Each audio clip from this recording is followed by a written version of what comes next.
2-3 दिन पहले की बात है कि मैं रोहतक गया। मेरे एक शिष्य थे, उनके साथ तो वो है रोहतक से वापस आया तो उनके घर चला गया। घर चला गया तो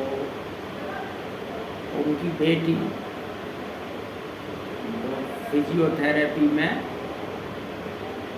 मास्टर की हुई थी। तो मुझसे मिली, मुझसे कहा,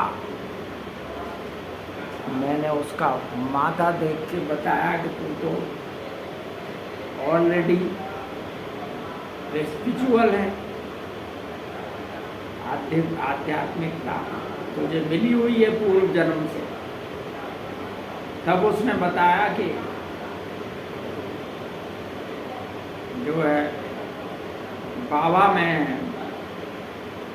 जो है ईसा के कुछ प्रोग्राम्स कर रही हूँ और जो है मैं चाहती हूँ कि मैं स्पिरिचुअलिटी से जुड़ूँ। उसके बाद वहाँ ईसा फाउंडेशन जाके रह के ये चीज़ें सीखी। मुझे एकदम दिमाग में घूमा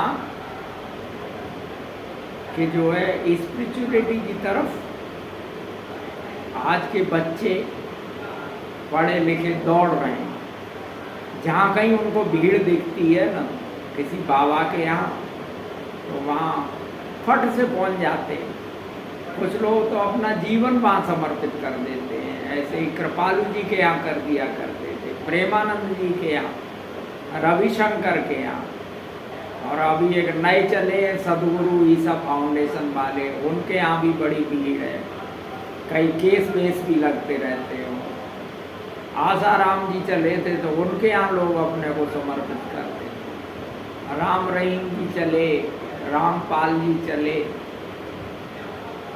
तो बच्चे अपने आप को, नए लड़के लड़कियां अच्छी खासी डिग्रियां किए हुए समय के वहाँ पहुँच जाते हैं और अपने जीवन को समर्पित कर देते हैं। प्रेमानंद जी के भी यहाँ कई लोग ऐसे हैं जो इंजीनियरिंग कर रहे थे, नौकरियां बड़ी बड़ी अच्छी कर रहे थे, यहाँ आ गए और यहाँ रहने लगे। उनके साथ ये जो रामचंद्रिया में ओढ़े हुए ऐसी पहन के घूम रहे हैं। तो मुझे ये चीज़ें देख के एक चीज़ समझ में आई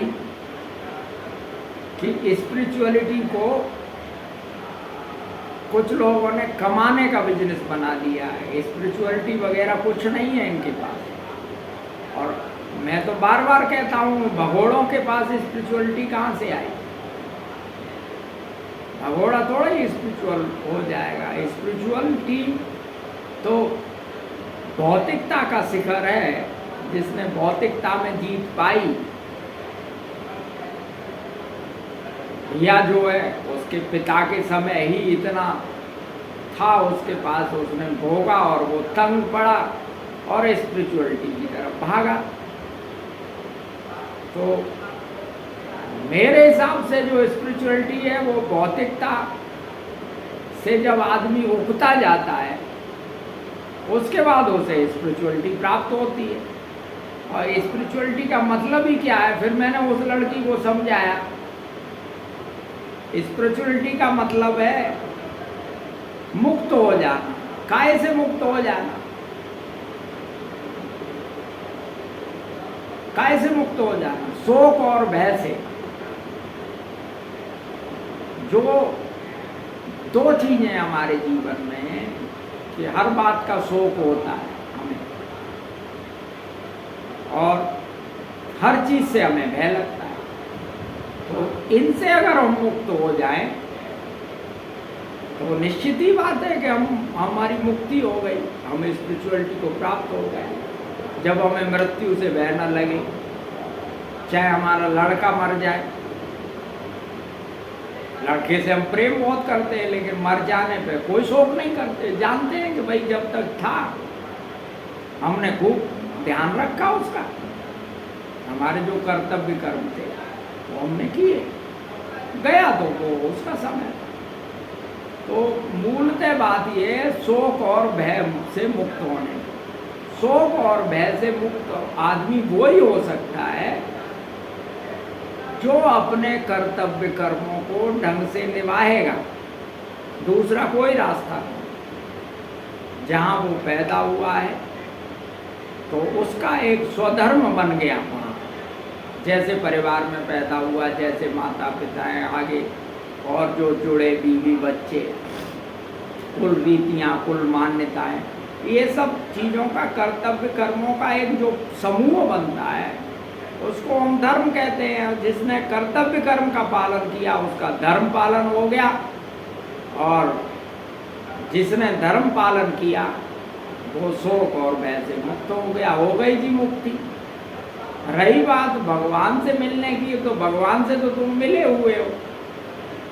जब बाह्य चीज़ें आप पे असर नहीं करती और शोक और भय से आप मुक्त हो जाते हो, तो धीरे धीरे इनर में अपनी आत्मनिरीक्षण कर कर के आत्मा से में आप आत्मारामी हो जाते हैं। इसमें क्या है, इसके लिए इसे स्पिरिचुअलिटी कहते हैं। इसके तमाशे बनाने की क्या जरूरत है। ये तमाशे बनाए हैं आजकल के गुरुओं ने, और जो है ये लोग अपना धंधा फैला रहे हैं। उसमें बच्चे अच्छे खासे पढ़े लिखे अपना जीवन खराब कर रहे हैं। न खुदाई न मिले न विशाले सनम। मैं तो बार बार आपको बता रहा हूँ, मुझे एक संत के दर्शन हुए थे किसी जमाने में, जब मैं 10-12 साल का। वो संत कुछ बोलता नहीं था, लेकिन चेहरा बोलता था, उसका आंखें बोलती, परमहंस थे। उसके बाद कोई नजरों में जमता नहीं है। पूरी जिंदगी हो गई मुझे तो कोई मिला नहीं, सब मदारी मिले। जब पूछ उठाई तो मादा ही निकला, कोई नर नहीं निकला। मैं तो साधुओं में बहुत रमा हूँ। माउंट आबू में लंबे समय एक गुफा साधना की, उस दरमियान और भ्रमण किए। तो भ्रमण में साउथ से लेके नॉर्थ तक मैंने साधु ही साधु देखे, और जब गहराई से उनसे जुड़ा तो पता लगा कुछ नहीं है इनके पास, ये तो वैसे ही ड्रामे बनाए घूम रहे हैं। तो प्रत्येक तुम्हारे यहाँ इस वक्त में कोई भी सिद्ध व्यक्ति नहीं है, ये मैं तुम्हें बता दूँ, जिसने जो आत्मारामी हो चुका हो। आपको दर्शन नहीं होंगे, केवल मदारियों के दर्शन होंगे। वृंदावन चले जाओ, चाहे ईसा फाउंडेशन चले जाओ, चाहे रविशंकर के यहाँ चले जाओ, इनके पास कुछ नहीं है। तो ये मूर्खताएं बंद करो, अपने कर्तव्य कर्मों को करो। कुछ पढ़ने की जरूरत नहीं है, कर्तव्य कर्म करोगे, धीरे धीरे धीरे धीरे शोक भय से मुक्त होगे। शोक में भय से मुक्त होते ही आपकी स्मृति जग जाएगी, आपको पता लग जाएगा आप हैं कौन। आप भगवान के पुत्र हैं, और ना आपको मृत्यु से भय लगेगा। शरीर को ऐसे छोड़ोगे जैसे 2 मिनट में हंसते हंसते, और नया शरीर प्राप्त करोगे। यात्रा तो आपकी चली गई। तो प्लीज आप लोगों से प्रार्थना है कि आप लोग साधुओं के चक्कर में न पड़े, आप अपने स्वधर्म को जाने, भगवान को अपने आप जान जाएंगे। ये मेरी आपसे प्रार्थना विनती। क्योंकि मैंने 60 साल बिना वजह नहीं निकाले, हमने सब कुछ किया, गृहस्थी भी की, विरक्ति भी की, और आजकल क्लिनिक भी चला रहा हूँ, पहले भी चलाता था, सब काम किए। लेकिन मैंने जान लिया कि किसी के पीछे घूमने का कोई फायदा नहीं, समझ गए।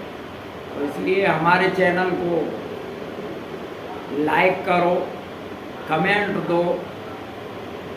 कड़वी बात है मेरी, और मेरे चैनल को प्लीज़ सब्सक्राइब भी करो। तो आज कई दिन बाद ये फुल वीडियो डाल रहा हूँ, नहीं तो वो बने हुए शॉर्ट डालता हूँ मैं। आप लोग सुनते नहीं हो तो मैं क्या करूँ। बस धन्यवाद।